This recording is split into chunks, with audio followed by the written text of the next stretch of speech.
Salut les amis, j'espère que vous allez bien. On se retrouve aujourd'hui pour une nouvelle vidéo du calendrier de l'Avent. Aujourd'hui, on en est au jour numéro 17 et je vais mettre en scène ces petits personnages, ces petits monsieur aux couleurs de Noël. Donc j'ai pris plusieurs sets de tampons pour réaliser cette petite scénette.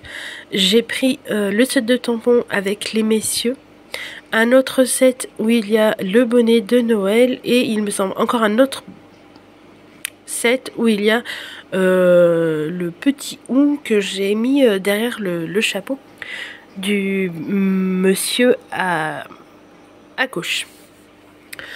Donc là je suis partie sur une mise en couleur au crayon de couleur assez simple et plutôt dans les couleurs de Noël, en essayant d'apporter une certaine harmonie à cette création parce que je trouve que ce qui est compliqué quand il y a une multitude comme ça de personnages ou d'accessoires à mettre en couleur, c'est qu'on peut vite faire arc-en-ciel comme je dis et de vouloir y mettre toutes les couleurs et qu'au final je trouve pas ça harmonieux. Donc avant de commencer, j'ai sélectionné des couleurs et je vais essayer de les apposer à certains endroits pour certains messieurs et à d'autres endroits pour les autres messieurs. Comme ça je vais jouer sur la quantité de couleurs apportées. Par exemple, il va y avoir un personnage plutôt dominant dans le vert, d'autres un autre dans le rouge, et je trouve que comme ça on apporte une harmonie à la création sans que ce soit trop fouillis au niveau des couleurs. Je tiens à remercier tous ceux qui sont présents pour regarder mes vidéos quotidiennement. Ça me fait énormément plaisir que vous preniez plaisir à regarder mes vidéos. J'espère que ça vous donne de l'inspiration, ou vous prenez plaisir juste à les regarder comme ça. Certaines sont juste en musique, d'autres sont un peu doublées. Il y en a où les techniques sont assez simples parce que comme je vous ai dit en début du projet, je veux que ça reste un petit moment de plaisir pour moi, pour m'accorder environ 30 minutes par jour pour une petite session scrap. Et quand je dis petite, c'est petite parce qu'on se doute bien qu'en 30 minutes on peut pas faire énormément de choses. Donc quand je passe déjà énormément de temps sur ma mise en couleur des éléments principaux, je ne peux pas me permettre de passer autant de temps sur les fonds. C'est pour ça qu'il y a certains fonds, ils sont simplement faits avec une distress oxyde, un pochoir et ça fait très bien l'affaire, je trouve, pour ce genre de petits projets. Là par contre je tiens à m'excuser pour ce projet parce que la vidéo n'est pas complète. Je n'avais plus assez de stockage lorsque j'ai filmé et je m'en suis pas rendu compte. Je m'en suis rendu compte au moment de faire de monter la vidéo. Je me suis aperçue qu'il manquait tout un bout de ma vidéo, donc je vous la partage quand même parce que vous aurez un bout de la création.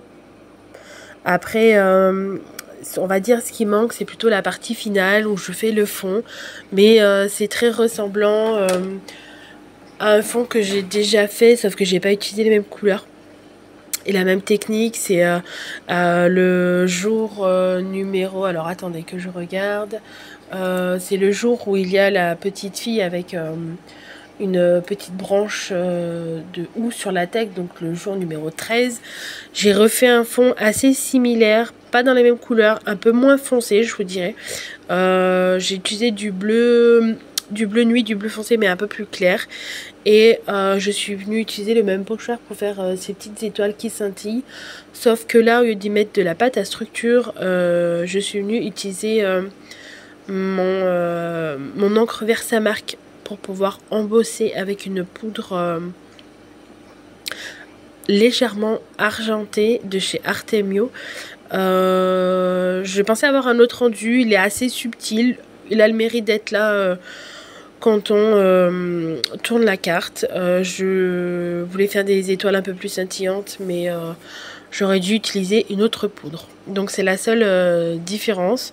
J'espère que vous m'en voudrez pas trop. Restez bien jusqu'à la fin pour regarder toutes les photos avec tous les petits détails. Donc là vous voyez, j'avance doucement dans la mise en couleur au crayon de couleur. Faut savoir que quand je prends les crayons de couleur, j'essaye de faire un fond un peu plus rapide parce que la mise en couleur au crayon de couleur prend énormément de temps si on veut réaliser un beau dégradé. Et déjà je prends énormément de temps à les sélectionner parce que je ne les connais pas.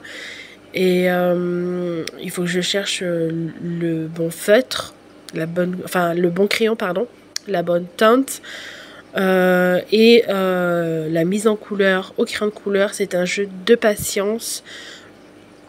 Donc si je passe 20-30 minutes sur ma mise en couleur des personnages principaux, certaines fois je peux pas me permettre de passer autant de temps sur le fond dans ce genre de petites cartes. Donc là j'ai opté pour le choix des crayons de couleur parce que j'avais une certaine idée de couleur en tête que certaines fois je n'arrive pas à obtenir au feutre à alcool. Donc sur ce point là c'est plutôt une bonne alternative. La seule petite contrainte c'est que je passe un peu plus de temps dans ma mise en couleur, mais j'y prends autant de plaisir à peaufiner ma technique. Donc je vais vous laisser en vidéo pour le reste de la création. Je vous dis à bientôt pour une nouvelle création. N'hésitez pas à liker, à partager et à commenter. Et je vous dis à bientôt. Bye bye.